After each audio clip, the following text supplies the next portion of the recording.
kábíyèsí Olúwa gbà yìí fún oore gbogbo, fún àánú gbogbo nínú ayé ẹnìkankan. Ẹni Ísírẹ́lì lórúkọ Jésù Olúwa gbọpẹ́. Bàbá yìn ọ́ lógo fún ohun tó o ti ṣe tán láti ṣe nínú ayé wa, fún ohun tó o ti ṣe tán láti parí. Ẹni Ísírẹ́lì lórúkọ Jésù Olúwa gbọpẹ́. Gbogbo ẹ̀ṣẹ̀ gbogbo Olúwa dáríjì. Ẹ̀mí mímọ́ járe ọ́ lónìí, náwó agbára jáde. Ẹ̀mí mímọ́ járe ọ́ lónìí, náwó ìṣẹ́gun jáde. Járe ọ́ nínú agbára rẹ̀, járe ọ́ nínú ògo rẹ̀. A ó sì yìn ọ́ lógo láì lórúkọ Jésù Kristi Olúwa tó olùgbàlà wa. Àmín. Ọmọ Ọlọ́run bẹ̀rẹ̀ sí dúpẹ́ lọ́wọ́ Jésù yìí. Ẹ ká gbóhùn wa sókè sí Ọlọ́run fún oore ọ̀fẹ́ tó fún wa, fún àǹfààní látàrí gbà níwájú rẹ̀. Ẹ ká yin bàbá yìí fún oore ńlá tó ń ṣe lọ́wọ́lọ́wọ́ báyìí. Ẹ ká gbé Ọlọ́run ga fún ètò rẹ̀ nínú ayé wa, nínú ayé ọmọ. Ẹ ká yin bàbá fún oore ńlá, ààbò tó péye nínú ayé ẹnìkankan. Ẹ ká yin Ọlọ́run yìí. Jésù ṣe o tó pọ̀ nípa àtàgbára ńlá. Ẹni Ísírẹ́lì ò mọ̀ ṣe fún oore gbogbo nínú ayé mi, oore gbogbo lọ́jọ́ gbogbo, ní ìgbà gbogbo. Ẹ ká dúpẹ́ lọ́wọ́ Ọlọ́run yìí fún oore ńlá tó ṣe nínú ayé rẹ lọ́wọ́lọ́wọ́. Lọ́kọ̀ gbogbo ohùn rẹ sókè kó yìn. Olúwa ṣeun, abániṣe òde ọ̀run mọ̀ ṣe. Wọ́n tó ṣe lé inú ayé mi, wọ́n lè tó ṣe nínú ayé àwọn ọmọ mi gbogbo. Bẹ́ẹ̀ kò bẹ̀ sí yìn Ọlọ́run yìí, bẹ́ẹ̀ kò fi tọkàntọkàn rẹ yìn.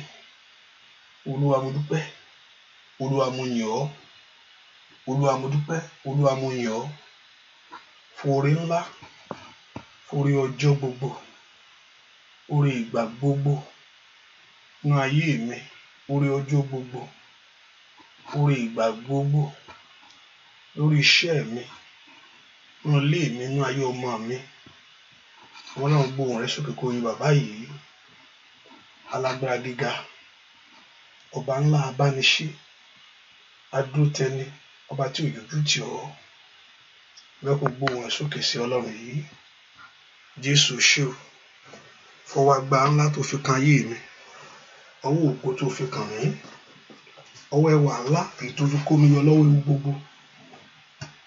Somebody lift your voice and just begin to bless the Lord. Bẹ́ẹ̀ kò gbóhùn rẹ sókè kó yin Ọlọ́run. Dúpẹ́ dúpẹ́ dúpẹ́ dúpẹ́ dúpẹ́. Bẹ́ẹ̀ kò yin bàbá yìí. Jésù ṣe o, Jésù mo yìn ọ́, olùgbàlà mo yìn ọ́, olùgbàlà mo gbé ọ ga. Somebody exalt him, magnify the Lord, magnify Jehovah God for the grace of God in your life. Fún àǹfààní ńlá tó rí gbà, fún oore ọ̀fẹ́ tó dájú yìí. Dúpẹ́ lọ́wọ́ Ọlọ́run. Mo fẹ́ kó dúpẹ́ lọ́wọ́ Jésù yìí.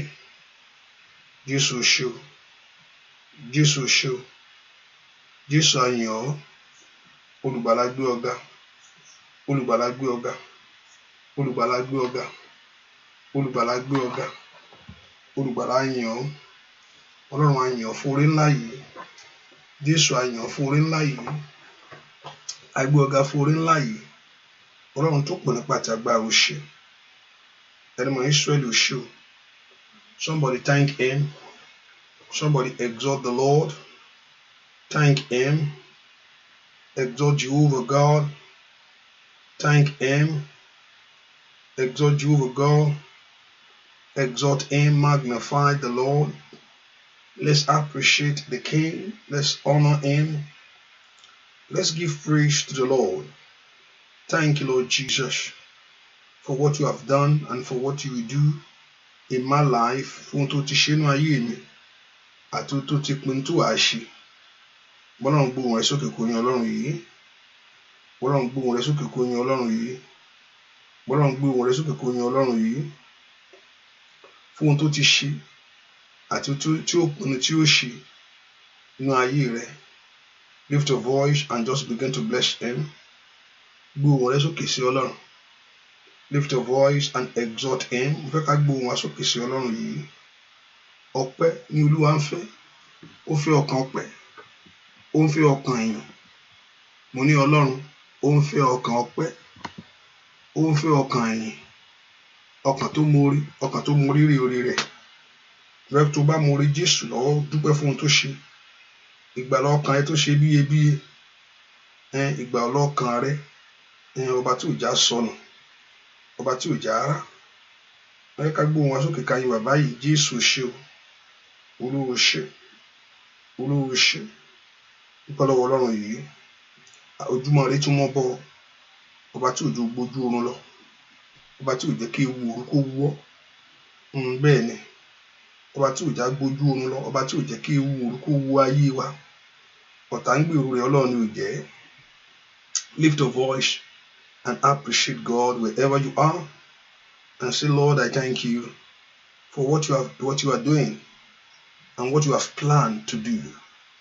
Ẹ ká dúpẹ́ fún ohun tó ṣètò láti ṣe. Ohun tó pèsè, ohun tó pètò láti fún ayé wa. Ohun tó ń pèrò láti fún ayé wa. So lift your voice and worship him and give the Lord the praise wherever you are and thank him for this God, for what he has done for you. Dúpẹ́ lọ́wọ́ Ọlọ́run yìí. Dúpẹ́ lọ́wọ́ Jésù yìí. Olúwa mo yìn ọ́. Olúwa mo gbé ọ ga. Gbèsè ọpẹ́ mi pọ̀, ó pọ̀ níwájú rẹ̀. Tá bá ní ká ka oore tí Ọlọ́run ṣe, kò a lè kà tán. Tá bá ní ká wo ohun tí bí ọ̀nà tó gbé gbà. Ó kọ yọyọ, ó kọ mọ̀mọ̀. Dúpẹ́ lọ́wọ́ Ọlọ́run. Thank him for everything. Dúpẹ́ lọ́wọ́ Jésù yìí. Thank him for your life. Thank him for the life of your children. Thank him for your family. Thank you for everything. Lift your voice and worship him. Dúpẹ́ lọ́wọ́ Ọlọ́run. Jésù ṣé o. Jésù ṣé o. Dúpẹ́ lọ́wọ́ Ọlọ́run. Thank you, Holy Spirit. Alárùn ní.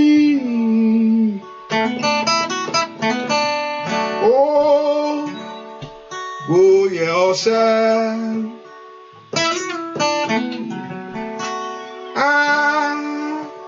Alárùn ní. Bàbá mo pẹ́ wá o.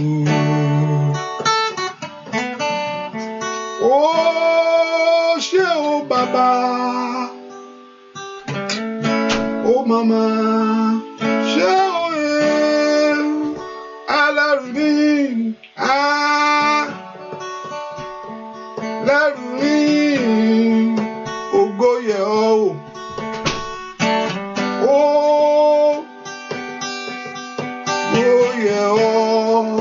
Mo fẹ́ kó dúpẹ́ lọ́wọ́ Ọlọ́run alààyè sẹ́.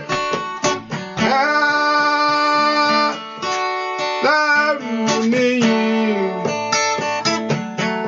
Bàbá mo mọ̀ pé wá o. Ó ṣé o.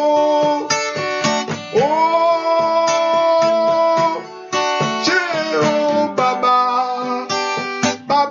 mi. Ó màmá. Ṣé o ṣé o. Ṣé o bàbá alágbára gíga. Ó màmá. Ṣé o ṣé o.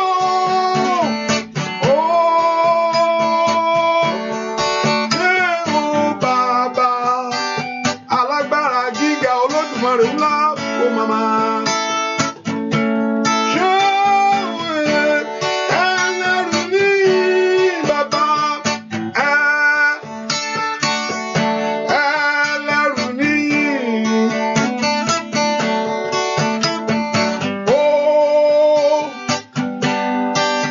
Ó yẹ ọ́. Alárùn ní.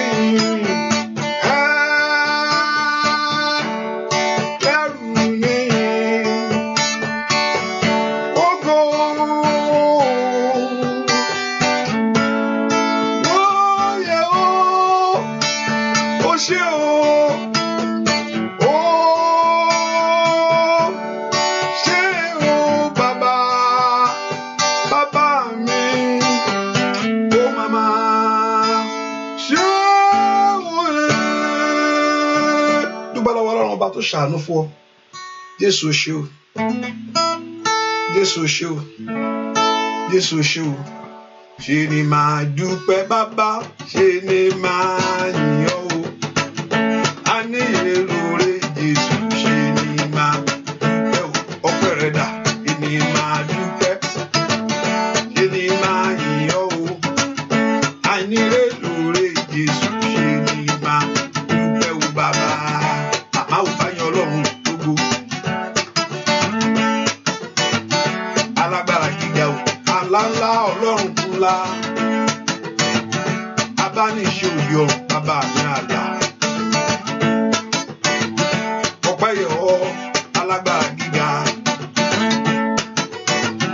Ò bá yan Ọlọ́run yìí, oore tó ṣe lórí ayé rẹ̀. Ò bá yan Ọlọ́run, ó dá ọ sí. Ọba tó jẹ́ kó gbọ́ bànújẹ́ lórí ayé rẹ̀ o.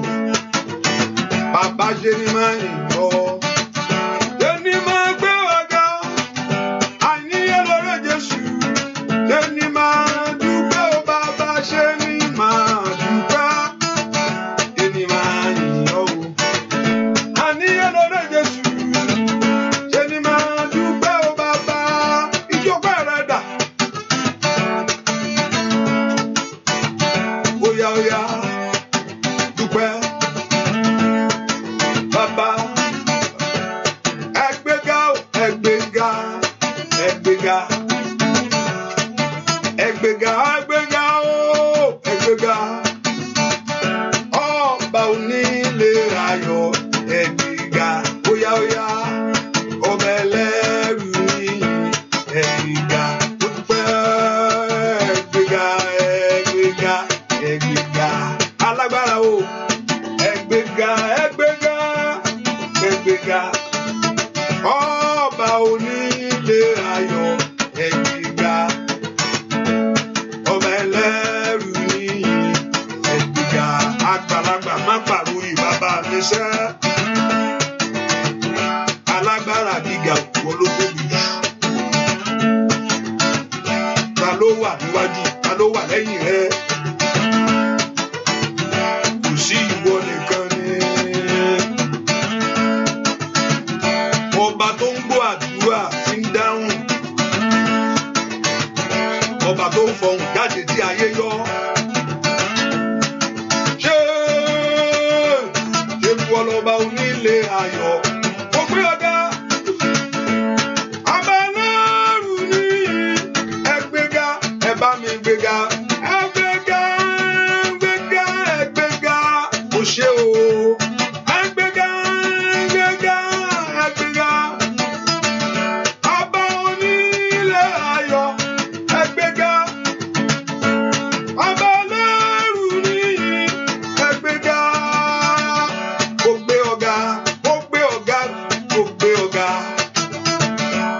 Mo gbé ọ̀gá, mo gbé ọ̀gá, mo gbé ọ̀gá. Ọba onílé ayọ̀, ẹgbẹ́ga. Kábíyèsí, ọba ẹlẹ́rù níyìn, ẹgbẹ́ga. Óyá óyá, ẹgbẹ́ga, ẹgbẹ́ga, ẹgbẹ́ga. Ẹgbẹ́ga, ẹgbẹ́ga, ẹgbẹ́ga. Ọba onílé ayọ̀, ẹgbẹ́ga. Ọba ẹlẹ́rù níyìn, ẹgbẹ́ga. Óyá dúpẹ́ lọ́wọ́ Ọlọ́run alààyè. Óyá dúpẹ́ lọ́wọ́ Ọlọ́run ọba tó pọ̀ nípa dàgbàrà o. Kábíyèsí, mo ṣe bàbá, mo ṣe dédé sí fún oore rẹ o. Arúgbó ìgbàanì n ó yìn ọ́ o bàbá. Bàbá, mo ṣe yè sí fún oore rẹ o. Arúgbó ìgbàanì n ó yìn ọ́ o bàbá. Mo ṣe Jésù fún oore rẹ o. Arúgbó ìgbàanì n ó yìn ọ́ o bàbá. Dúpẹ́, mo ṣe Jésù.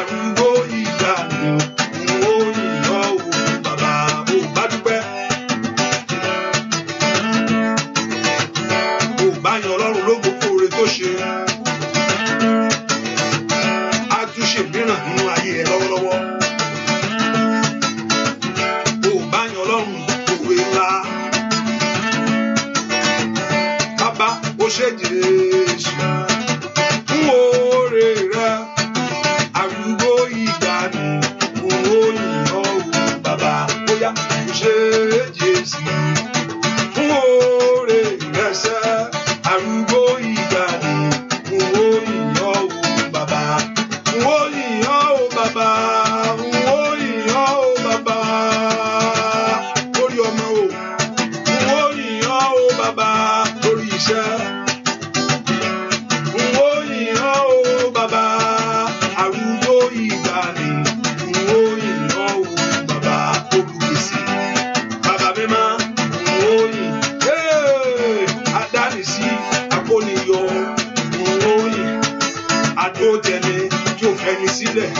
Àndàyàbá òyìn ọba tó fẹ́ wá dùn gbogbo lọ òyìn ọ̀hún bàbá kò ṣe Jésù òyìn ọ̀hún bàbá kò ṣe alágbára ìgbà òyìn ọ̀hún bàbá dúpẹ́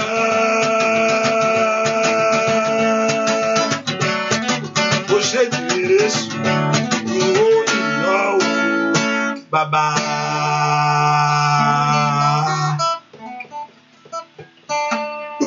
Jésù ọba tó ṣàánú fún ọ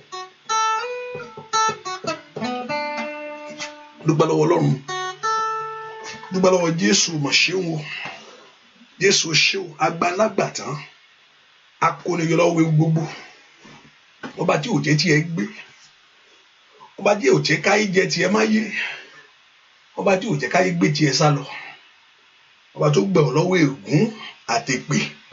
Somebody lift your voice and just thank him for what he has done for you. If you really appreciate him, you will give thanks to him. Tóyìn bá rò ó ṣe lọ́pọ̀lọpọ̀ nú ayé wa. Ó ní bí kò bá ṣe pé Olúwa wà nípa tiwa. Kí ni àwọ̀ bá máa wí o? Kí ni Ísírẹ́lì o? Àwa Ísírẹ́lì o bá máa wí? Olúwa ló wà nípa tiẹ̀ tí òjò burú. Ọ̀tá rojú bẹ́ẹ̀ lọ.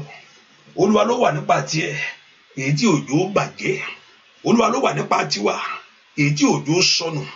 Ẹ dúpẹ́ lọ́wọ́ Ọlọ́run yìí kábíyèsí o ṣé o a dúpẹ́ fún ìyanu tí wàá ṣe lọ́wọ́lọ́wọ́ báyìí.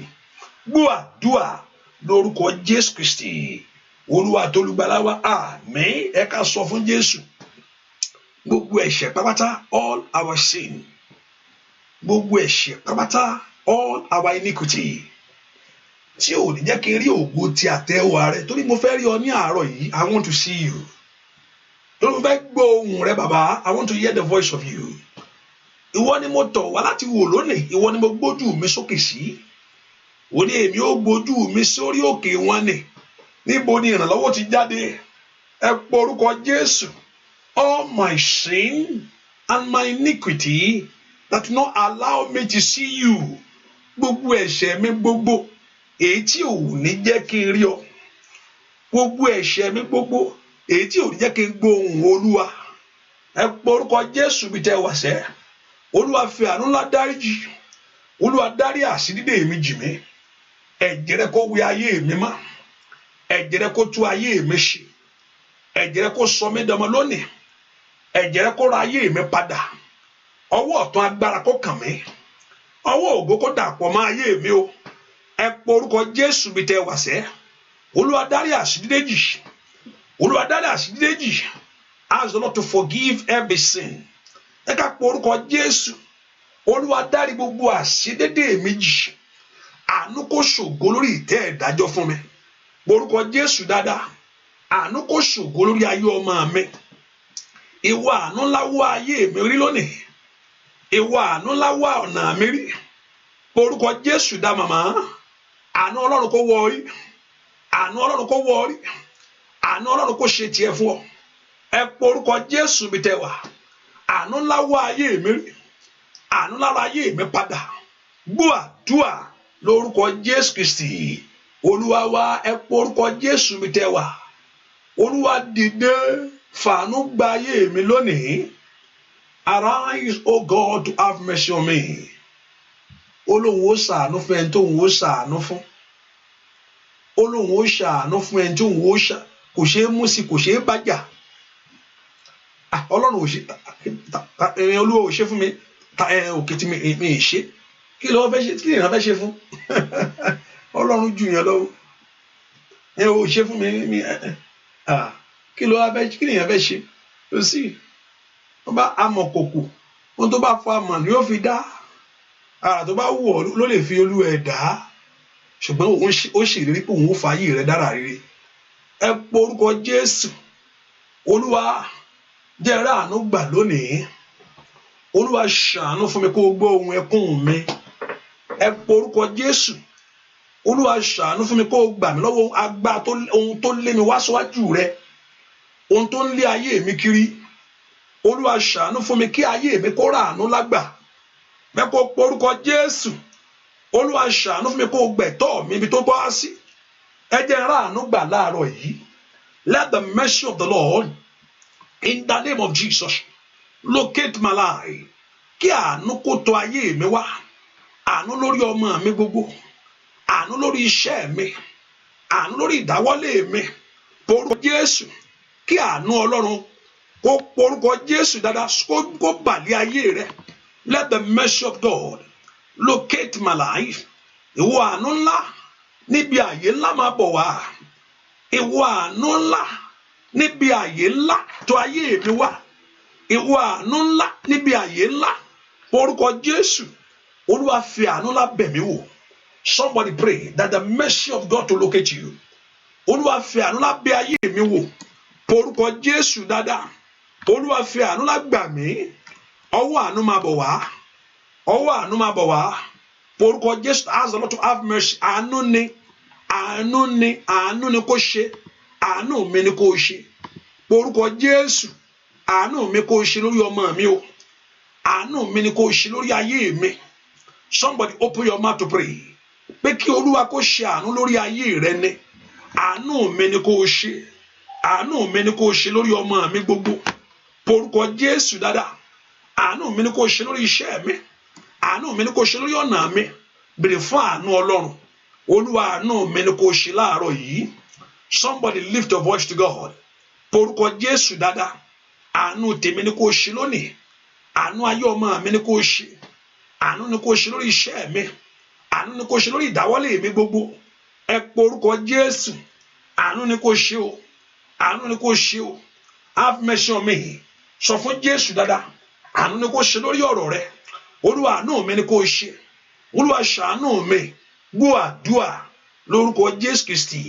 Olúwa wa Ọlọ́run ò mẹ́jọ ẹ̀bàyà tó jẹ́. Pé eléyìí jìyà jù. Eléyìí ò jìyà. Ẹlòmíì á jìyà kú. Bẹ́ẹ̀ ni. Ọlọ́run èèyàn kan náà ń dì pẹ̀lú you are dealing with God. Àìmọ̀ ẹni tó jìyà kú. Tí ìyá di mọ́líkì. Bẹ́ẹ̀ ni tí kò ṣe é jáde. Ẹlòmíì fẹ́ jáde bẹ́ẹ̀ kò ṣe é jáde kò bọ́. Àánú kò ṣe. Gbà mí things will just happen. Gbà mí nǹkan tó lógo ayá sì bàjẹ́ apárẹ́ wáwátá kò sí nǹkan tó ṣẹlẹ̀. Ọlọ́run wò. Ẹ porúkọ Jésù má wò mí níran. Father have mercy on me. Olúwa má wò mí níran káyé mi bàjẹ́. Olúwa má wò mí níran ṣàánú fún mi kí ọ̀tá ṣògo lórí ayé mi. Olúwa má wò mí níran kí ayé bèrè pé Ọlọ́run ẹ dà ṣe bó ń gbàdúrà náà. Ojoojúmọ́ la máa ń rí ẹ lórí Facebook, YouTube ẹ ló ń jókòó sí náà 24 àtọ́gbẹ́ bẹ́ẹ̀ ṣe ń gbàdúrà ẹ kò yẹ kí nǹkan ṣẹlẹ̀ sí ọ. Ilẹ̀ àǹtà yóò kà fáàní àyàbá ṣàtà. Ẹ porúkọ Jésù. Àánú mi ni kò ṣe. Ẹ porúkọ Jésù dáadáa. Olúwa ṣàánú fún mi. Ayé mi ráàánú gbà. Ní àárọ̀ yìí ni. Ayé ọmọ mi ráàánú gbà. Ní àárọ̀ yìí ni. Lórí iṣẹ́ mi ráàánú gbà. Lórí èròǹgbà mi gbogbo. Ask the Lord for the mercy of God over your life. Bèrè fún àánú ńlá ìtí ń fa ayé ẹni jáde. Bèrè fún àánú ńlá ìtí ń gbé orí ẹni sókè láyé. Bèrè fún àánú ńlá ìtí ń mú ayé ẹni lu àlùyọ. Mọ́nà ńlá ni kò gbàdúrà. Orúkọ Jésù. Orúkọ Jésù. Ẹ fàánú gbà mí lónìí. Ẹ fàánú gba ayé mi. Mo rò pé òun gbàdúrà mi tó wà sẹ́. Ikaparusa telia. Mashanto prende kaba. Mo rò pé òun wí tiẹ̀. Ẹ fàánú gbà mí. Ẹ fàánú kó ayé mi yọ. ẹ fàánú gbà mí, ṣàánú fún mi, Olúwa ṣàánú fún mi, Olúwa ṣàánú fún mi, Olúwa ṣàánú fún mi, sọ bẹ́ẹ̀, Olúwa ṣàánú fún mi, Olúwa ṣàánú fún mi, Olúwa ṣàánú fún mi. Gbọ́ àdúà lórúkọ Jésù Kristi Olúwa wa. Arákùnrin kan story ó lọ sójú ogun, ó bá sá, bàbá mo wá, ọba bá sọ pé wà ó máa kú ni o, pé ìdájọ́ wà lórí ẹ̀. Ìyá ẹ bá sọ fún ọba yẹn pé ó dá ó yá ṣàánú fún òun lórí ọmọ yìí, ó yá ọba ṣàánú fún mi, torí pé ó béèrè fún àánú. Ó ní ọmọ kò yẹ kó kú ni, ó ní ṣùgbọ́n ṣàánú fún òun o. Mo gbàdúrà Olúwa kó ṣàánú fún ayé yín lónìí, ayé yín kó ràánú gbà lọ́wọ́ ìdààmú yẹn, lọ́wọ́ ohun tí ayé ẹni ń bá kiri, lọ́wọ́ ohun tó lé ayé ẹni kiri, lọ́wọ́ ohun tó fẹ́ dójú ti ayé ẹni. Ayé yín jó ràánú gbà. Jẹ́ kánú mi kó ṣe ọ́ o Olúwa, wá ṣohun ayọ̀ fún mi nínú ọdún yìí bàbá mi. Jẹ́ kánú mi kó ṣe ọ́ Olúwa, wá ṣohun ayọ̀ fún mi bàbá. Mo ní jẹ́ kánú mi kó ṣe ọ́ o lórí ọmọ o, wá ṣohun ayọ̀ fún mi bàbá. Jẹ́ kánú mi kó ṣe ọ́ Ọlọ́run mi Olúwa, wá ṣohun ayọ̀ fún mi bàbá. Ọlọ́run ṣàánú ayé mi o, ó ṣàánú iṣẹ́ rẹ o, ó ṣàánú ọmọ rẹ. Mo ní jẹ́ kánú mi kó ṣe ọ́ Olúwa, wá ṣohun ayọ̀ fún mi o bàbá. Ẹ porúkọ Jésù. Olúwa fi àánú gbóhùn ẹ̀bẹ̀ mi lónìí. Olúwa fi àánú gbóhùn ẹ̀bẹ̀ mi. Lord, hear the voice of my cry with your mercy. Olúwa fi àánú gbóhùn ẹ̀bẹ̀ mi lónìí. Kàtàlíbàkú ṣàǹtàlíbà. Olúwa fi àánú gbà, àánú ni ó. Olúwa fi àánú gbóhùn ẹ̀bẹ̀ mi. Intalipero santo prando ṣàtàyàbà. Ẹ pe orúkọ Jésù dáadáa. Olúwa fi àánú gbóhùn ẹ̀bẹ̀ mi. Gbọ́ àdúrà ní orúkọ Jésù Kristi. Olúwa wa, ẹ pe orúkọ Jésù. Mo gbójú sókè sí ọ. Olúwa gbà mí. Bẹ́ẹ̀ kó pe orúkọ Jésù dáadáa. Olúwa gbà mí. Gbà mí lọ́wọ́ ìtìjú tí ayé fi ń lo ayé mi. Gbà mí lọ́wọ́ ìtìjú ayé lónìí. Ask the Lord k'Olúwa kó gbà ọ́. Olúwa gbà mí lọ́wọ́ gbèsè yìí. Ask the Lord, fẹ́ kó porúkọ Jésù dáadáa. Fẹ́ ká gbàdúrà ká sọ fún Ọlọ́run. Olúwa gbà mí lọ́wọ́ ìtìjú. Gbogbo agbákágbá tó ní kójú tì mí. Gbogbo ìmọ̀kímọ̀ ní orúkọ Jésù èyí tí ń bèrè fún ìtìjú lórí ayé mi. Ní orúkọ Jésù. Olúwa jẹ́ kí ìtìjú jìnnà. Olúwa má jòjú ó tì mí. Mọ́nà ńlá ni kó gbàdúrà. Orúkọ Jésù. Orúkọ Jésù. Orúkọ Jésù. Olúwa gbà mí lọ́wọ́ ìtìjú. Ní orúkọ Jésù. Olúwa gbà mí lọ́wọ́ ìtìjú. Orúkọ Jésù dáadáa. The Lord Jehovah God to deliver your life from that very shame. Orúkọ Jésù. Olúwa gbà ayé mi lọ́wọ́ ìtìjú. Orúkọ Jésù dáadáa. Olúwa jẹ́ kí ìtìjú kó jìnnà sí ayé mi. Olúwa gbà mí lọ́wọ́ ìtìjú. Sọ fún Jésù lọ́wọ́lọ́wọ́. Gbogbo ìtìjú àtẹ̀gàn èyí tí ayé fi ń lọ̀ mí. Ní orúkọ Jésù. Gbogbo ìtìjú àtẹ̀gàn èyí tí ayé ń bèrè fún mi. Olúwa dá padà. Ní orúkọ Jésù. Dá padà. Ojú ò gbọdọ̀ tì mí. Ní orúkọ Jésù. Makaliba kasantorela. Orúkọ Jésù dáadáa. Ojú ò gbọdọ̀ tì mí. Ojú ò gbọdọ̀ tì mí. Ó láwọn tó gbẹ́kẹ̀ lọ́wọ́. Wọ́n dàbí òkè Síónì èyí tí a kò lè ṣí nídìí. Ojú ò gbọdọ̀ tì mí. Ní orúkọ Jésù. Sọ fún Jésù dáadáa. Ojú ò gbọdọ̀ tì ayé mi. Ọmọ náà lanu kó gbàdúrà. Ojú ò gbọdọ̀ tì ọ́. Ojú ò gbọdọ̀ tì mí láàrin ẹbí. Ní orúkọ Jésù. Ojú àdúrà ò gbọdọ̀ tì mí. Ní orúkọ Jésù. Ojú àdúrà ò gbọdọ̀ tì mí. Ọlọ́run lanu kó gbàdúrà ẹ̀yin ogun ọ̀run o ẹ dìde fún ìgbèjà ayé mi. Somebody pray that the host of heaven to arise for your help.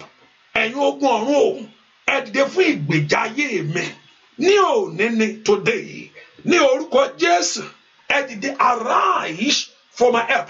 Ẹ dìde fún ìgbèjà ayé mi ẹ̀yin ogun ọ̀run o ní orúkọ Jésù ní orúkọ Jésù ó yá pọ̀ orúkọ Jésù dára kí ogun ọ̀run kó dìde fún ìgbèjà rẹ lónìí. O ò lè dájà Olúwa mi lè dájà ìjà Olúwa mi lè dá ogun ìmú ẹ dìde ẹ gbèjà mi. Gbọ́ àdúrà lórúkọ Jésù Kristi. Olúwa wa ogun ọ̀run ẹ wá gbé mi níjà o. Ogun ọ̀run ẹ wá gbé mi níjà o. Ogun ọ̀run ẹ wá gbé mi níjà o. Ẹ wá gbé mi níjà o. Ẹ wá gbé mi níjà o. Oya ogun ọ̀run ẹ wá gbé mi níjà o. O bá bèrè fún ogun ọ̀run ẹ wá gbé mi níjà o. Ogun ọ̀run ẹ wá gbé mi níjà o. Ẹ wá gbé mi níjà o. Ẹ wá gbé mi níjà o. Bàbá ogun ọ̀run ẹ wá gbé bóyá gbogbo Jésù. Ogun ọ̀run ẹ wá gbé lórúkọ Jésù. Ogun ọ̀run ẹ wá gbé mi níjà o. Ogun ọ̀run ẹ wá gbé mi níjà o. Ẹ wá gbé mi níjà o. Ẹ wá gbé mi níjà o. Bàbá ogun ọ̀run ẹ kí n gbọ́. Ogun ọ̀run ẹ wá gbé mi níjà o. Ogun ọ̀run ẹ wá gbé. Ó yá gbàdúrà.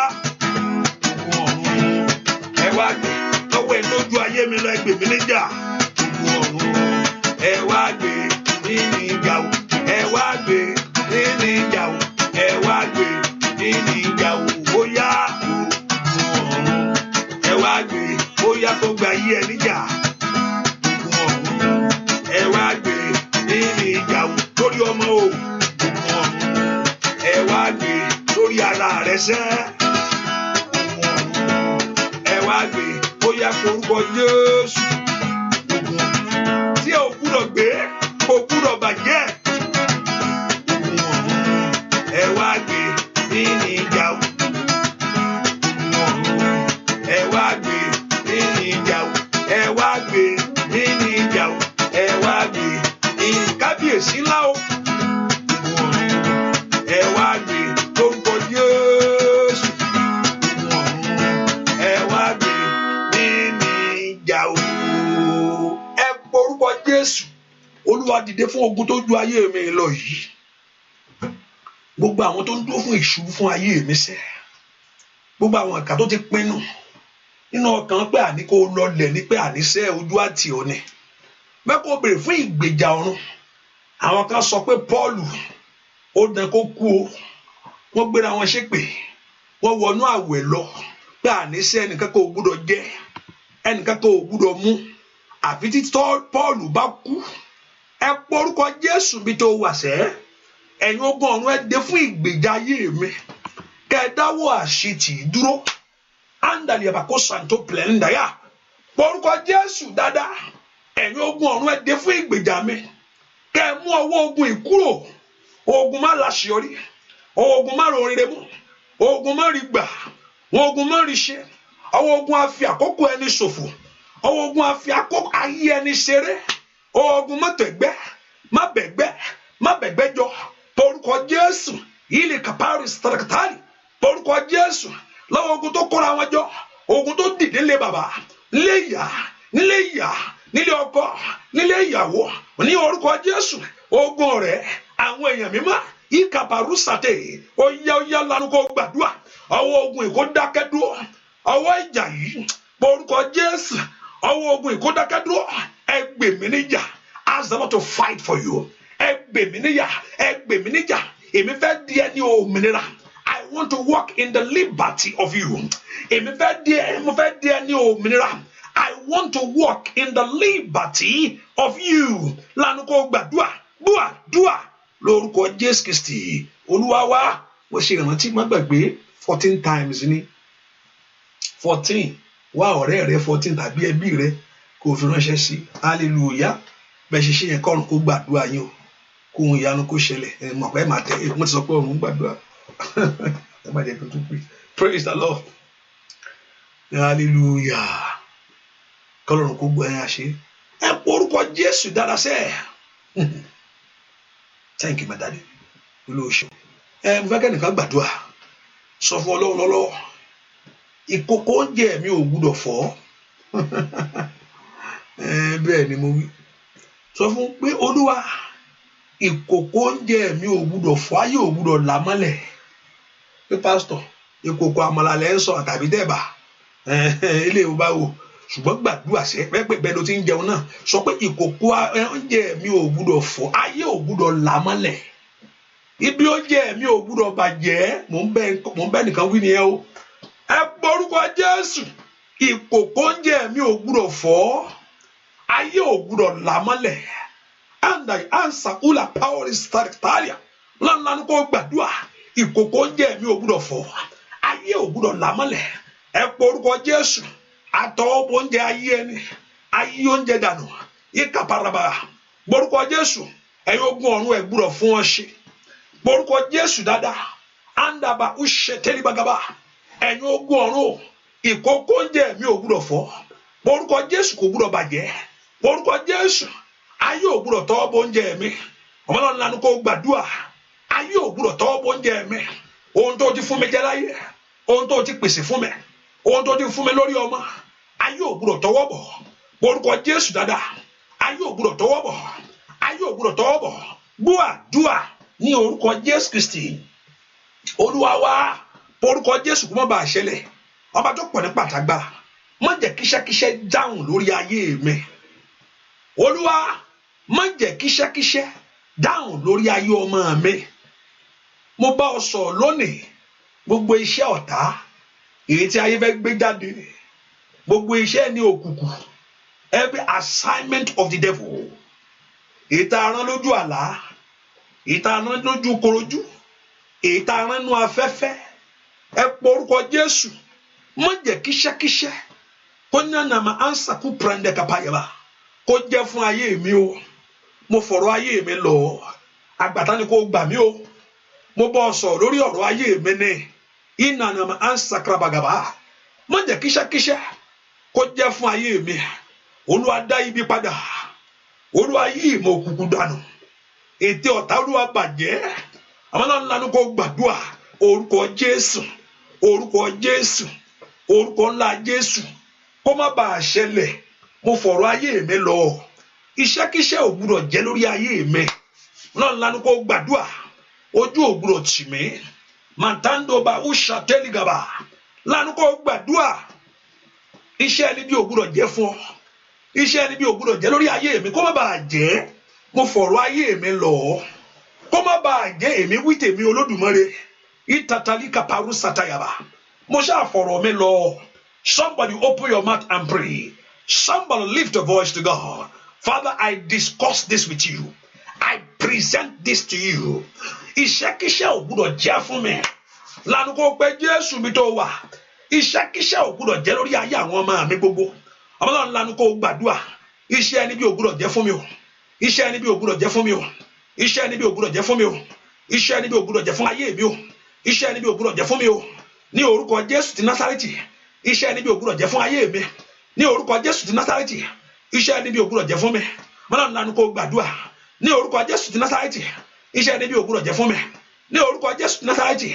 Iṣẹ́ ẹni bí ò gbúdọ̀ jẹ́ fún ayé mi. Ní orúkọ Jésù ti Násárẹ́tì. Iṣẹ́ ẹni bí ò gbúdọ̀ wọlé tàbí wá. Ní orúkọ Jésù ti Násárẹ́tì. Iṣẹ́ ẹni bí ò gbúdọ̀ jẹ́ fún mi. Ọlọ́run lánàá kó gbàdúrà. Iṣẹ́ ẹni bí ò gbúdọ̀ jẹ́. Ayé rẹ̀ ò gbúdọ̀ lọlẹ̀. Ẹ pọ orúkọ Jésù. Olúwa yí dànù. Gbọ́ àdúà ní orúkọ Jésù Kristi.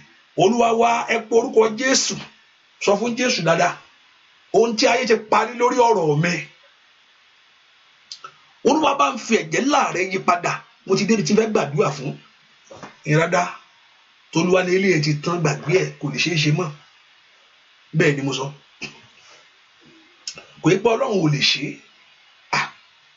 ṣùgbọ́n mo nígbà míì Ọlọ́run let go kí pé kò lè ṣe ó lè ṣe kò sí nǹkan tọ́lọ́run ò lè ṣe kò gbúdọ̀ let go lórí ayé ẹ Olúwa má let go lórí ayé mi pé àgbàgbé eléyìí kò sí má wọrí ara ẹ mọ́ hallelujah má wọrí ara kò ń ṣe méjì kò ń ṣe mẹ́ta o tí mo ti lọ dá má wọrí mọ́ kò lè bá tí má ti ń ṣe mẹ́mẹ́mẹ́mẹ́ kí lẹ kẹ́ sọ̀rọ̀ ẹ ṣáà máa wò ẹ sọ̀rọ̀ náà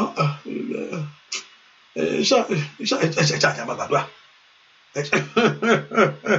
bẹ́ẹ̀ ni ẹ porúkọ Jésù gbogbo ohun tí ọ̀tá parí ohun tó tí ọ̀tá sọ pé òun ti ṣe tán Olúwa fi iṣẹ́ ìparí tiẹ̀ lórí igi àgbélébùú bà tí wọ́n jẹ́ lónìí.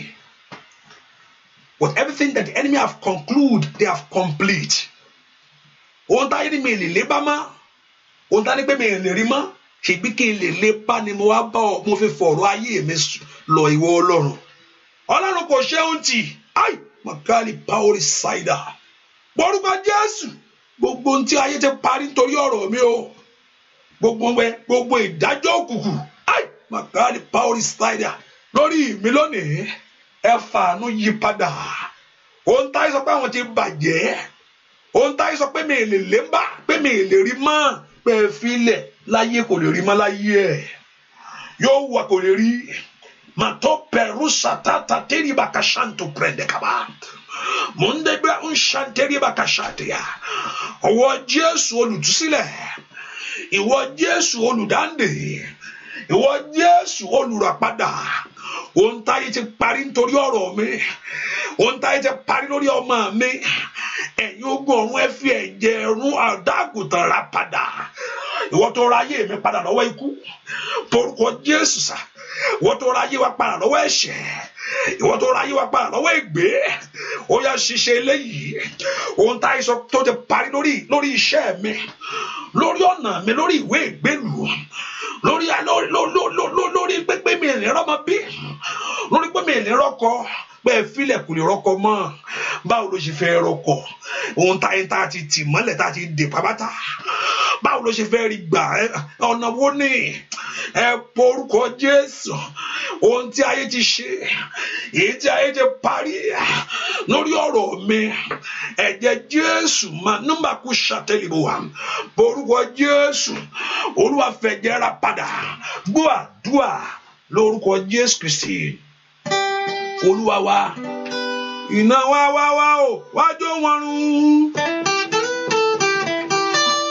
Iná wá o, wá jó wọn run. Ogun tí mo jà tí kò ṣẹ. Iná wá o, wá jó wọn run. Óyá. Iná wá jó wọn run. Iná Ọlọ́run o. Iná wá o, wá jó wọn run. Ogun tí mo jà tí kò ṣẹ. Óyá o. Iná wá o, wá jó wọn run. Ọlọ́run gbé àwọn èèyàn títí àṣẹ o. Oníwà Ọlọ́run kò gbé ayé rẹ níjà. Óyá kò gbé ayé ọmọ rẹ níjà. Agbójú sókè sí ọ. Akẹ́pẹ́ ọwọ́ Ọlọ́run ìyanu ńlá.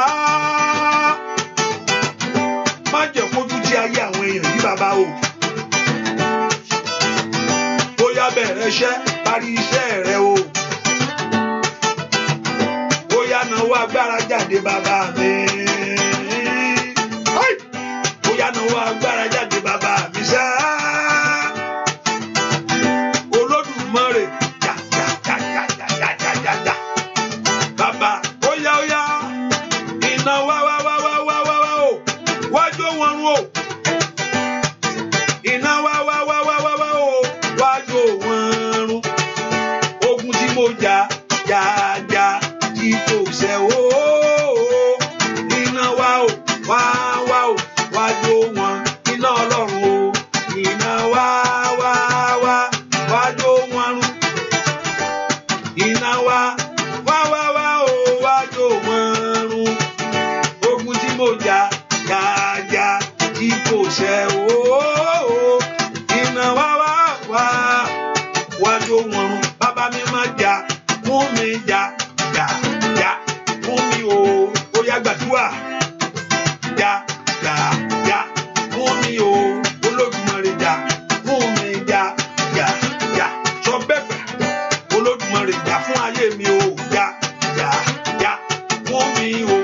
bàbá mi má jà fún ayé mi o jà jà jà fún mi o ó jà fún ọ lórí ọmọ rẹ jà jà fún mi o ẹgbẹ̀jà ẹ̀yin ogun ọ̀run o ìlànà máa ṣí tèrè bàbá ẹgbẹ̀jà ó nínú ayé àwọn èèyàn yìí ó ẹgbẹ̀jà lórí iṣẹ́ àwọn èèyàn yìí orúkọ Jésù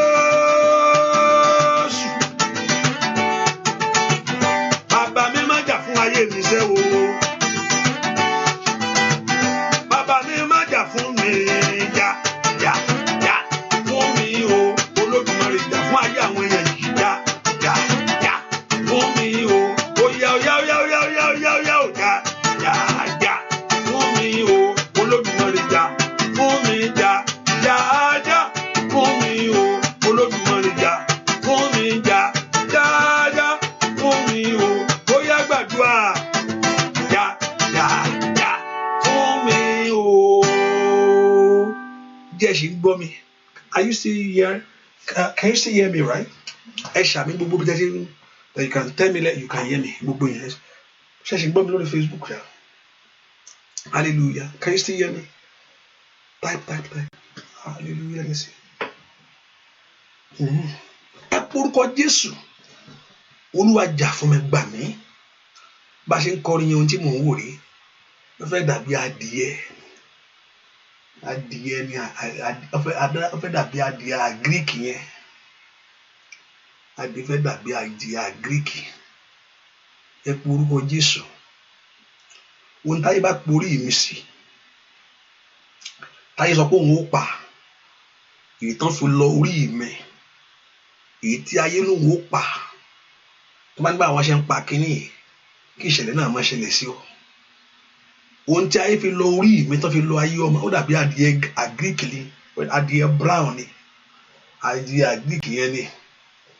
Ohun tí ayé fi ń lọ orí mi ohun tí ayé fi ń lọ orí mi ohun tí ayé porí mi sí kò gbúdọ̀ jẹ́. Ní àárọ̀ yìí mo fẹ́ kó gbàdúrà láàárọ̀ yìí mo fẹ́ pin láti pa àárọ̀ yìí mo fẹ́ pa kínní yẹn mo pa kínní yẹn láàárọ̀ yìí. Ohun tán porí ọmọ mi sí àárọ̀ yìí mo fẹ́ pa ní orúkọ Jésù kò gbúdọ̀ jẹ́. Orúkọ mi fi sọ̀rọ̀ kó kí n dẹ́rù bẹ̀rù I don't need all that. Pastor yẹn dẹ́rù bá yín ni adìyẹ wo ni báwo ọmọ gbà bẹ́ẹ̀ ni mo wí. Mo ní kó gbàdúrà kó sọ fún Ọlọ́run ohun tí ayé fi pe orí mi yìí ìwọ orí mi bá mi kọ̀ ẹ̀yin ogun ọ̀run ẹ kọ̀ fún mi ìṣẹ̀lẹ̀ bí ò gbúdọ̀ ṣẹlẹ̀ sí mi o ìlàbàkásà tó bẹ̀rẹ̀ ó sàká flada ní orúkọ Jésù ohun tí ayé fi pe orí ọmọ mi ní orúkọ Jésù kò gbúdọ̀ jẹ́. Ẹ pe orúkọ Jésù dáadáa ohun tí ayé fi pe orí mi kò gbúdọ̀ jẹ́. Ohun tí ayé fi pe orí àwọn èèyàn yìí anda asa tu perusate mo sọnù agbá ọ̀run ẹ yí dànù ọ̀run ẹ yí dànù ọ̀run ẹ yí dànù ọ̀run ẹ yí dànù Olúwa bàjẹ́ kó má ṣẹlẹ̀ ní orúkọ Jésù káyé má ṣe rí pa ní orúkọ Jésù ó yá lanu kó gbàdúrà ohun tí ayé fi pe orí ọmọ mi ohun tí ayé fi pe orí mi kò gbúdọ̀ jẹ́ kò gbúdọ̀ jẹ́ sọ fún Ọlọ́run kò gbúdọ̀ jẹ́. Olúwa yí dànù agbára jíǹde kó bàjẹ́ ohun tí ayé fi pe orí mi Olúwa yí dànù agbára jíǹde kó bàjẹ́ ní orúkọ Jésù àtọlógun àtogun ní orúkọ Jésù Olúwa kọlù wọ́n àtọlógun àti ogun Olúwa kọlù wọ́n ẹ tí ń gbèjà kù ọ́ ní orúkọ Jésù àtọlógun àtogun ní orúkọ Jésù Olúwa kọlù wọ́n àtọlógun àtogun Olúwa kọlù wọ́n gbàdúrà àtọlógun àtogun ní orúkọ Jésù Olúwa kọlù wọ́n àtọlógun àtogun lónìí Olúwa kọlù wọ́n orúkọ Jésù dára màmá ó yá àti ológun àti ogun Olúwa kọlù wọ́n ohun tí ayé fi ń pe orí ọmọ mi ní orúkọ Jésù kò gbúdọ̀ jẹ́ dúà lórúkọ Jésù Kristi Olúwa wa. Mo ṣàgbé Nàìjíríà ló ti wá àwọn èèyàn níṣẹ́ kíṣẹ́ lọ́wọ́ bẹ́ẹ̀ ni ẹlòmíì lójú àlá òun náà ṣe lójú àlá á sì farahàn lójú ayé òrírí ojú àlá ni o á sì farahàn lójú ayé mo lè sọ fún ọ bẹ́ẹ̀ ni mo sọ àwọn èèyàn níṣẹ́kíṣẹ́ lọ́wọ́ àwọn èèyàn wọ́n ní iṣẹ́kíṣẹ́ lọ́wọ́ ó ṣàmúbi tó ti wá náà kò ní nǹkan sọ fún ọ bíbélì gangan sọ pé ò gbúdọ̀ dẹ́jà bíbélì gan sọ pé kò dẹ́jà kò má dẹ́jà kò sí nǹkan kan kò sí nǹkan wọn ẹni yẹn wọ́n fẹ́ bá tiẹ̀ jẹ́ wọ́n fẹ́ finish ẹ̀ finito ló ń pè finito ló kù kò sí nǹkan kan gbàtọ́ bá yọ lù àmọ́ nǹkan wà o nǹkan wà o gbà orí mi le orí rẹ tó o bá gbórí rẹ wọnú Jésù pọ́npọ́n ni lálálá bẹ́ẹ̀ ni mo wí pé orí ẹnìkan lé orí ta ló mórí rẹ le orí akànlè lásán orí ẹni ẹ le gan ni Ọlọ́run ní mórí ẹni le bẹ́ẹ̀ ni tí ò sáwọnú bí ìsádi Jésù kò sórí ẹni tó lébi kankan o orí ẹni ẹ le gan tí ò bá múra kó tún bá lọ kó sá tọ́ tó yẹ kó sá lọ àwọn sì bá ń dẹ̀ ni bẹ́ẹ̀ ni mo wí fún ọ mo gbórúkọ kan mo wo orúkọ yẹn wà ní àdúrà mo ń wo ẹni yẹn báyìí nìsín mi á mọ̀ bẹ́yẹn yẹn ni kí wọ́n bá ṣe ń gbàdúrà mo kàn ra gbọ́ ọmọ mi it's okay hallelujah mo ń wo ẹni yẹn báyìí mo ń wo orúkọ tó jọ orúkọ tí mo ń wò hallelujah praise the Lord kọ́lọ́run kó ṣàánú fún yín so bá aláṣà fẹ́ mọ̀ pásítọ̀ ẹ̀kan sọ pé pé bá aláṣà fẹ́ mọ̀ ẹ̀kan sọ pé ẹ̀ ń wo orúkọ wo lẹ̀ ń wò náà kí ni gbogbo ilé ẹ sọ̀rọ̀ hallelujah kọ́lọ́run kó gbàdúrà fún yín Olúwa kó súre fún ẹni yẹn lórúkọ Jésù Olúwa kó gbàdúrà fún ẹni yẹn Olúwa kó súre fún ẹni yẹn mo gbàdúrà kòtò tí ayé gbẹ́ síwájú ẹni yẹn ò ní jábọ́ síbẹ̀ ayé ń gbẹ́ kòtò bẹ́ẹ̀ ni ayé ń pinnu kankan lórí ẹ ṣùgbọ́n ò ní bọ́ síbẹ̀ máa fún ẹni yẹn láì dé àtọ́lé ohun tí mò ń rí ohun tí mò ń gbọ́ nìsín màá kọ́ fi sọ̀rọ̀ ayé ń gbẹ́ kòtò bẹ́ẹ̀ pé wọ́n plan kankan tó wà ahead I don't know what is ahead of you ní orúkọ Jésù kòtò tó ń gbẹ́ ò ní jì ń bẹ̀ ẹ̀mí ṣiṣẹ́ kò ní bàlẹ́ ọ láti ṣubú sí kòtò ọ̀tá whatever plan that is ahead of you gbogbo ìgbésẹ̀ rẹ kó lu akógbẹ́ ọgbẹ́ ohun tó fẹ́ ṣe kó ṣe ní ògo kó ṣe ní ẹwà ní orúkọ Jésù ojú òní tì í bẹ́ẹ̀ ni ó sì rí o láì lórúkọ Jésù Kristu Olúwa gbogbo ẹni tí orúkọ yín bá ti bẹ̀rẹ̀ láti tí bẹ́ẹ̀ máa kàn sọ máa kàn jù bẹ́ẹ̀ gbogbo ẹni tí orúkọ yín bá ti bẹ̀rẹ̀ àwẹ̀wẹ̀ tí lórúkọ rẹ gbogbo ṣàgbàdúrà generally pé kí Ọlọ́run kó fún yín ní ìṣẹ́gun gbogbo èèyàn tó orúkọ yín bá ti bẹ̀rẹ̀ láti tí pé àti lórúkọ mi ò tí lórúkọ mi ò tí lórúkọ mi ò Ọlọ́run kò fún ohun tó ń bọ̀ wájú bẹ́ẹ̀ pé there's a plan ahead of you there's a plan ahead of you ó fẹ́ dẹ̀ pé plan yẹn ó fẹ́ dàbí kòtò ẹ pé plan ni ìgbésẹ̀ ni ṣùgbọ́n ìgbésẹ̀ yẹn fẹ́ dàbí kòtò ní orúkọ Jésù ò ní bọ́ sínú kòtò ò ní ṣẹ̀ṣẹ̀ gbé bẹ́ẹ̀ ni ò sì ní ṣẹlẹ̀ tẹ̀ ò ní ṣẹ̀ṣẹ̀ gbé bẹ́ẹ̀ ni ò sì ní ṣe ilẹ̀ tẹ̀ àkóbá ni ò ní kó bọ̀ bẹ́ẹ̀ ni ó sì rí lórúkọ Jésù lọ ẹ pé orúkọ Jésù Olúwa ṣe tèmi fún mi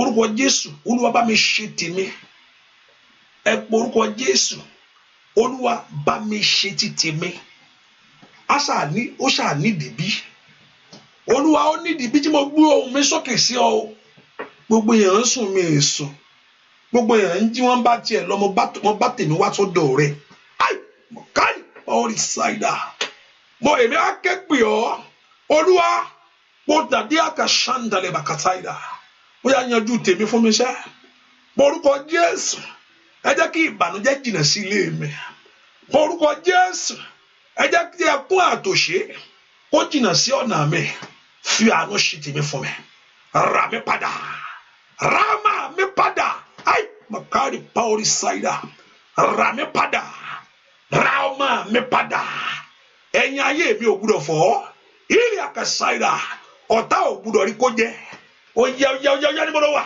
ìrì paori ṣàkàtàlíà sọ fún Ọlọ́run alààyè ohun ayọ̀ mi ò gbúdọ̀ dẹ́kun ìtàtàtàtàjàbà máa sọ ní tòtòlì kaba ohun àmúṣògo mi o, ohun àmúyẹ̀gàn mi ò gbúdọ̀ bàjẹ́.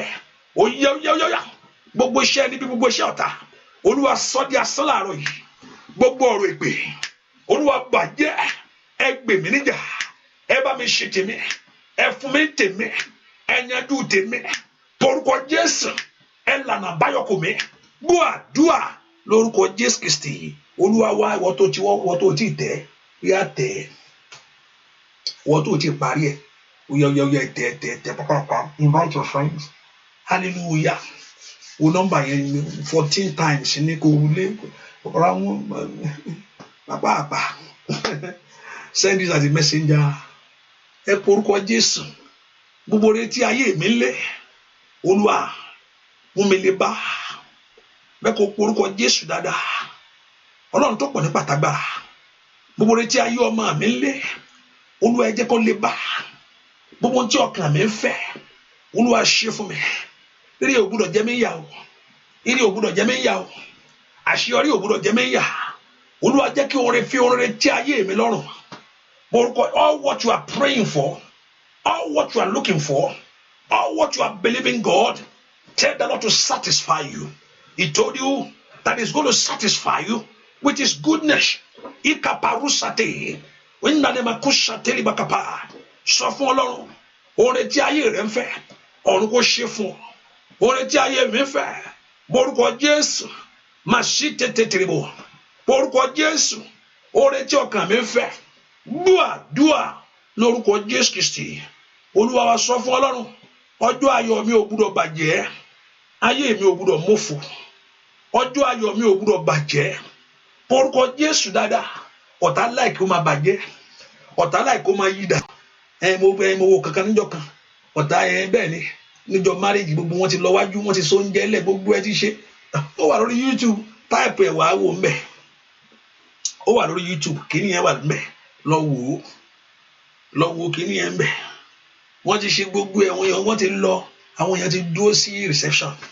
Ọtí ti lọ gbogbo ẹ̀, wọ́n ti fẹ́ báńdì ti ń lọ yáyáyá. Ìgbà tó máa padà bá wọn, nǹkan ti bàjẹ́ o. Sátánì ti yí dànù. Bẹ́ẹ̀ ni mo wí. Ènìyàn ní sóúnjẹ ṣe wá jẹ báyìí mọ́. Ta ló fẹ́ jẹun bí báyìí? Gbogbo ẹ ti bàjẹ́. Ọkọ àtìyàwó mọ́tò ti rún wọn. Ilẹ̀ kápra ṣáìdà. Ẹ pọ orúkọ Jésù. Ọjọ́ ayọ̀ mi tí mò ń gbèrò. Ọjọ́ ayọ̀ mi tí mò ń bèrè fún. Ọjọ́ ayọ̀ mi tí mò ń dóde. Pé tọmọ mi bá dàgbà àṣírí. Ayé òwúrọ̀ lọmọ yẹn pa fún ọ. Ilẹ̀ kápáwòrì ṣáìdà. Ọjọ́ ayọ̀ rẹ tí ayé rẹ ń dóde.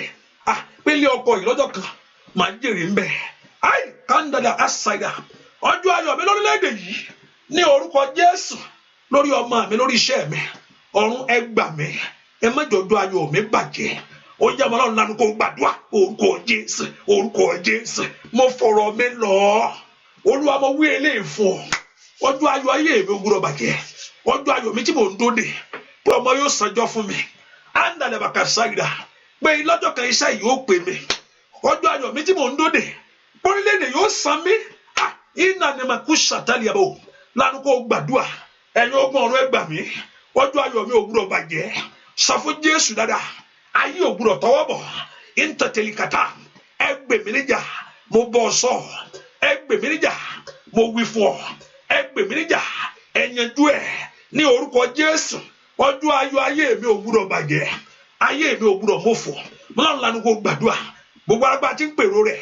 Gbogbo ìmọ̀kímọ̀. Ọ̀tá gbogbo ìṣekíṣe. Ẹni bí ìkàtàkàbà láti tọwọ́ bọ́jú ayọ̀ mi. Ní orúkọ Jésù. Láti fi oore pọ́n mi lójú. Ní orúkọ Jésù. Ọlọ́run lánàá kó gbàdúrà. Olúwa mo ké pè ọ́. Olúwa mo ké pè ọ́. Olúwa tó ké pè Olúwa. Yíkàtàyàbà. Olúwa ló gbà wọ́n. Olúwa gbà mí. Ọjọ́ ayọ̀ mi ò gbọdọ̀ bàjẹ́. Ọjọ́ ayọ̀ tí mò ń dóde pé màá ṣeré lórílẹ̀-èdè. Ọjọ́ ayọ̀ tí mò ń dóde pé mi náà bímọ láyé. Pé ọmọ yóò sanjọ́ fún mi. Ní orúkọ Jésù. Pé iṣẹ́ yóò gbè mí. Pé owó ohun tó dáwọ́lé. Iṣẹ́ yẹn yóò mú oore fún ọ. Kò gbọdọ̀ bàjẹ́. Alágbá tí ń rò. Ìmọ̀ọ́kà tí ń bèrè rẹ̀. Ní orúkọ Jésù. Olúwa kọlù wọn. Dààmú wọn rú. Dààmú wọn rú. Dààmú wọn rú. Dààmú wọn rú. Dààmú wọn rú. Gbọ́ àdúrà. Ní orúkọ Jésù Kristi. Olúwa wa mo gbàdúrà fún wa. Gbogbo ohun tí ayé gbé sálọ nítorí tiẹ̀. ọ̀run kó dá padà ṣàmì dáadáa àmín. Mo gbàdúrà fún ẹnìkan lọ́wọ́ ohun tí ayé gbé sá lọ nítorí tiẹ̀ ọ̀run kó dá padà àmín.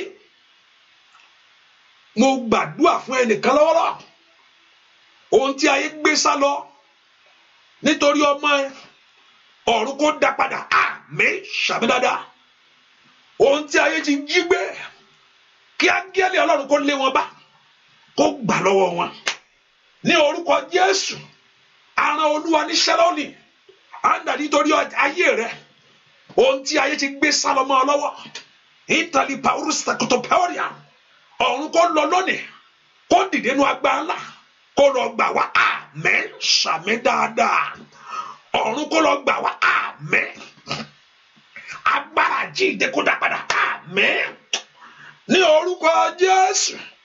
Ohun tí ayé gbé mọ́ ọ lọ́wọ́ ohun tí ayé gbé sá lọ ohun tí ẹni bí jí gbé ilé àkàndá ushateliada ọ̀run kó dá padà àmín ní orúkọ Jésù. Ojú ò ní tì ọ́ àmín ṣàmì dáadáa. Ojú ò ní tì ọ́ àmín. Ẹ pọ orúkọ Jésù. Ohun tó ń bà mí nú jẹ́ tàbí ohun tó ń bà mí lẹ́rù tàbí ohun tó ń já mi láyà láàárọ̀ yìí ẹ̀yin ogun ẹ fi ìsinmi fún ọkàn mi. Ó ṣèlérí pé ó ní ẹ wá sọ́dọ̀ mi ẹ̀yin tí ń ṣiṣẹ́ ó ní tí a di ẹrù olórí ó ní àjàgà tí ẹ rọrùn ó ní ẹrù rẹ̀ sì fúyẹ́ ó ní ẹ fi ìsinmi fún ọkàn mi. Ẹ pọ orúkọ Jésù.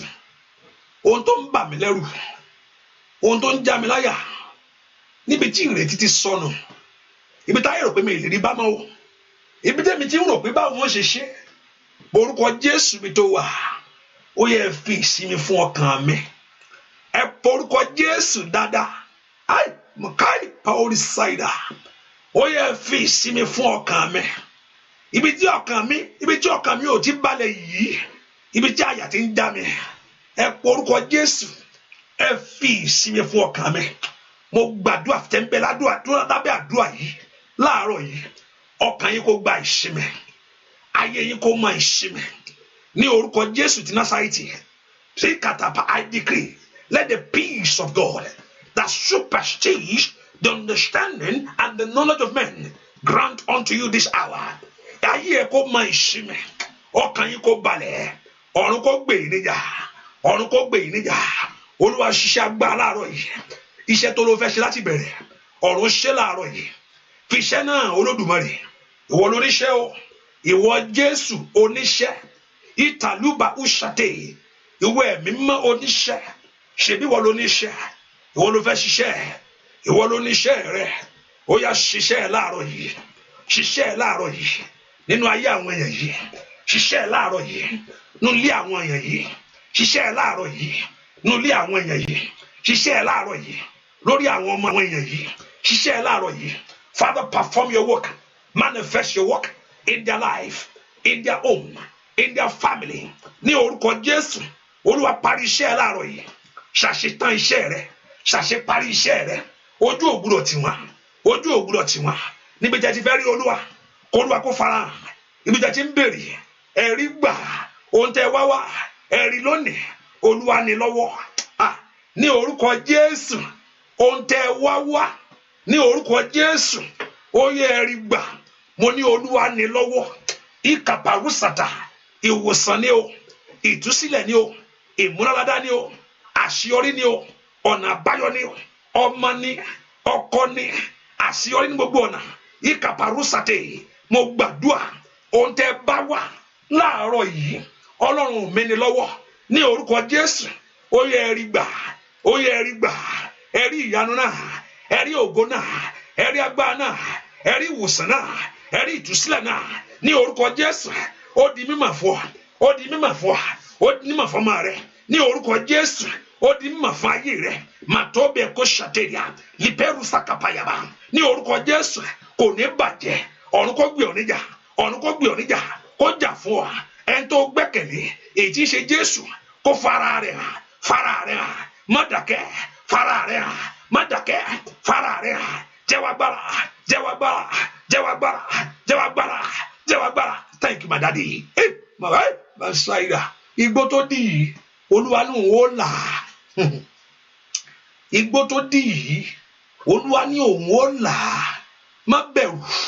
Igbó tó dì yìí Olúwa ní òun ó là á. Ìnànà mà ṣáìdà ó ti ṣe rí ọba tí ń lànà sí agíjù ní kàtàkàpà kò sàtà mando beko ṣàtẹlẹra ó yà là gẹ́gẹ́ bó ti wí o lábẹ́ kọjá lábẹ́ kọjá lábẹ́ kọjá lábẹ́ kọjá ní orúkọ Jésù lábẹ́ kọjá ó yà ẹ̀yin ogun ọ̀run ẹ lábẹ́ kọjá ẹ̀tọ́ àwọn èèyàn yìí kó bọ́ sí fún wa ẹ̀tọ́ rẹ kó bọ́ sí fún ọ ìbéèrè rẹ kó ṣe ìtẹ́wọ́gbà.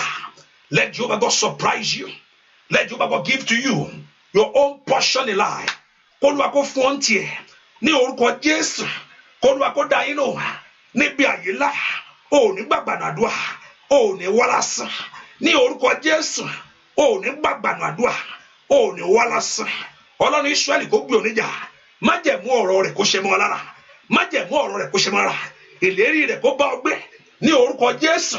Ẹ̀rí agbára Ọlọ́run. Ẹ̀rí ìwòsàn Ọlọ́run. Ẹ̀rí ìtúsílẹ̀ Ọlọ́run. Ẹ̀rí ìṣẹ́gun Ọlọ́run. Ire rẹ̀ dé.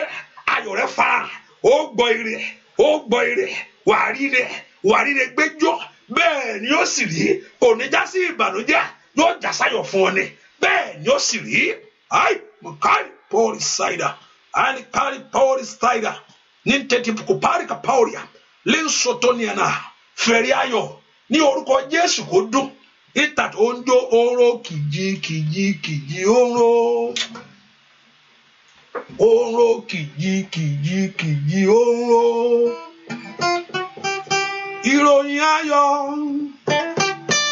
Ìròyìn ayọ̀ nínú ilé mi o. Oró óyá oró kìjì oró. Oró kìjì oró. Óyá o ìròyìn ayọ̀ nínú ilé mi o. Oró kìjì oró. Oró kìjì oró. Bàbá o ìròyìn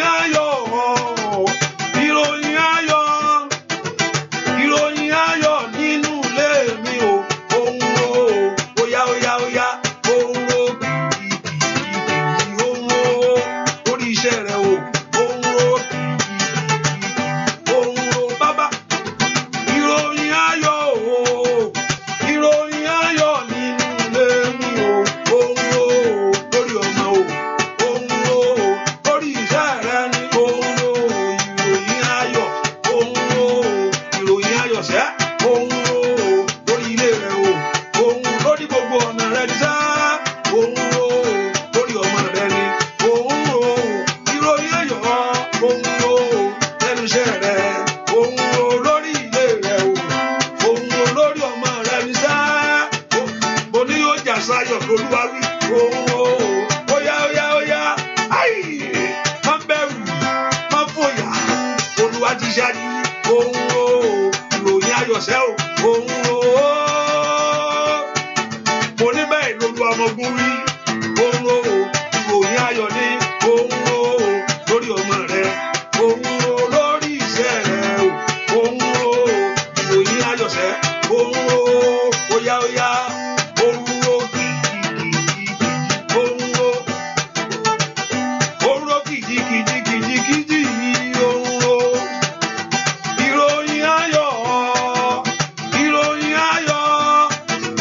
Ìròyìn ayọ̀ nínú ilé mi o. Oró sọ lẹ́ẹ̀kan sí o. Oró kìjì oró. Oró kìjì oró. Ìròyìn ayọ̀ nínú ilé mi o. Oró lẹ́ẹ̀kan ṣiṣẹ́. Oró kìjì oró. Etí ni ó gbọ́. Oró kìjì oró. Ojú rẹ yóò rí. Ìròyìn ayọ̀. Bàbá ìròyìn ayọ̀ nínú ilé mi o. Oró. Mo fẹ́ kó kí hallelujah mi tó wà sẹ́. Ai power decider. Bande ka power decider. Indali abakashantele boko para basanda ya. Dúpẹ́ lọ́wọ́ Ọlọ́run alààyè sẹ́. Ọba tí ó fún ọ rí. Ọba tí ó fún ọ gbọ́. Dúpẹ́ lọ́wọ́ Ọlọ́run tó pọ̀ ní pàtàgbára. Inda bakushataya bakataya. Ìròyìn ayọ̀ o bàbá. Dúpẹ́ lọ́wọ́ Jésù yìí. Jésù mọ̀ ṣe o. Ó ṣe o. Bẹ́ẹ̀ ni ó sì rí Jésù Olúwa wa. Àmín. Mo rí ìgbálẹ̀ méjì. Ìgbálẹ̀ méjì yẹn cross ara wọn. Ìgbálẹ̀ méjì ó cross ara wọn. Ọlọ́run yóò náwó agbára ẹ̀ jáde lórí tiẹ̀. Ọwọ́ Ọlọ́run yóò kanwọ́ ọ̀tá rẹ̀. Ó sì ní ìsinmi. Bẹ́ẹ̀ ni ó sì rí. Bẹ́ẹ̀ ni ó sì rí. Kó fi sọ́tùn, kó fi sósì. Ayọ̀ ni ó jẹ́ sí fún ìwọ. Bẹ́ẹ̀ ni ó sì rí. Láì lórúkọ Jésù Kristi Olúwa wa. Àmín. Ṣàmì dáadáa. Àmín. Àmín lórúkọ Jésù. Hallelujah. Hallelujah. Praise the Lord. Ẹ jẹ́ ká fi sọ́kàn pé àdúrà ìtẹ̀síwájú ní èní by 6 a.m. and also today is Monday. The Monday, because I told us I'm going to set a time by God's grace. I'm just trying to do nírọ̀lẹ́ bó lè má jẹ́ 5 ó lè jẹ́ after 5 if I'm coming back for the night. Mo fẹ́ kó jẹ́ kó súnmọ́ alẹ́ yẹn díẹ̀. Bí a máa fi sí aago méje, let's see, aago méje lọ́kàn mi sọ náà, but let me look at it. But I just want those that are in Europe, in Nigeria, to be able to also to participate, because if we put it 9, put it to 2 ló máa ń jẹ́ fún yín already. So I just want you to very fast say it there. Hallelujah. So I want to wait a little bit for those that have got, so they can be able to enjoy the big part of it. Those I want to already. I want to so moving so say so by time by God's grace, I'll put a wait time on that Monday and Friday evening prayer. So the Lord Jehovah God will help us in Jesus' name. Great things will happen for us. You can make sure, can share, and the Lord Jehovah God will bless us. I know what is ahead. I've mentioned it already on the 10-22 of this month. We need to of next month. Just put in mind, it's not enough. So let's put things together to be a blessing to the work of God, to be able to do this. And the Lord Jehovah God will help us in Jesus' name. Ẹnìkan má jà o, ẹnìkan gbé ìjà bọ̀ wá fún ọ. Má fọhùn dàbí Jésù tí ò fọhùn. Bẹ́ẹ̀ ẹnìkan má jà o. Bẹ́ẹ̀ ni ẹnìkan má jà o. Wọ́n ń gbé ìjà bọ̀ wá, ṣùgbọ́n má dá padà. Wọ́n pé o lè dá padà, o lè dá padà dáadáa. Ṣùgbọ́n má dá padà o. Má dá padà. Jẹ́ kó lọ bẹ́ẹ̀. Tó bá lọ bẹ́ẹ̀ wá rí èsì tó dá padà yìí wì sí. O ní wọ́n dẹkùn ọ̀tá o. Ẹnìkan wọ́n ń gbé ìjà bọ̀, wọ́n ń gbé bọ̀ báyìí. Lálálá ni ó ń gbóná. Ṣùgbọ́n má dá padà. Ṣé bẹ́ẹ̀ ń pò rí? Mọ́jú. Ọlọ́run á sì kó ẹyọ lọ́wọ́ gbogbo yẹn. Bẹ́ẹ̀ ni ó sì rí. Bí rí pé ìgbọ́n àdúrà òkè ran nǹkan mi. Ọ̀pọ̀lọpọ̀ jẹ́ kí n gbàdúrà sí. Gbàgbé ẹ̀. Àdúrà òkè ran nǹkan mi. Ìgbọràn ló ń ràn. Ó ní ìgbọràn ó sàn ju ẹbọ rúrú lọ. Àdúrà ẹbọ ni. Ṣùgbọ́n ìgbọràn pé pásítọ̀ jẹ́ kí n kọ́ jà náà kí n napa. So màmá má napa. Gbọràn ṣáàgbọràn ìgbọràn ní ràn yẹn o. Òun ṣe pé ẹ máa ṣọ́ra at the same level méjèèjì jọ wà at the same place. Tí èèyàn ń gbàdúrà tí ò ṣọ́ra àdàbẹ̀ tí ò gbàdúrà ni o. Tí èèyàn sì ṣọ́ra tí ò gbàdúrà tó ń ṣọ́ra, mi ì fẹ́ lọ kòrónà rèé kíní kan la mi ì fẹ́ tí ò sì gbàdúrà. Méjèèjì hands in hand ẹ máa gbàdúrà kí ẹ sì máa ṣọ́ra. Both ni the same level, the same measure, the same thing you do, and the Lord Jehovah God will do great things in your life in Jesus' name. Ọlọ́run ayọ̀ mi ẹ sínú kó lọ akóyọ̀ omi sánmọ́, agbá Ọlọ́run kó wọnú omi ẹ lọ, kó mú ìwòsàn wá, kó sì mú ìmọ̀lára dá wá. Bẹ́ẹ̀ ṣe ń jáde náà sẹ̀ kó lọ akó bá yín jáde, kó bá ogun yín jáde, kó bá ogun yín wọlé. Ní orúkọ Jésù, ó já sí ìròyìn ayọ̀. Gbogbo ọmọ tá à ń gbàdúrà fún, gbogbo ọmọ tó wà lọ́sípítù, tó wà ìyanu Ọlọ́run, agbàdúrà ọwọ́ Ọlọ́run kó kàn wọ́n. Ní orúkọ Jésù, a béèrè fún ìtúsílẹ̀. Olúwa láìpẹ́ yìí mú ọ̀rọ̀ rẹ ṣẹ. ká sì gbọ́rọ̀ yín ayọ̀ bẹ́ẹ̀ ni ó sì rí o láì lórúkọ Jésù Kristi Olúwa wa. Àmín. Ṣàmì dáadáa. Àmín. Àmín. Àmín. Olúwa kó ọ yọ gbogbo ohun yẹn. Olúwa kó ọ yọ. Olúwa. God bless you. See you in the morning. Olúwa kó ọ yọ. Thank you, Jesus. God bless you. Thank you for coming. God bless you. Bye-bye.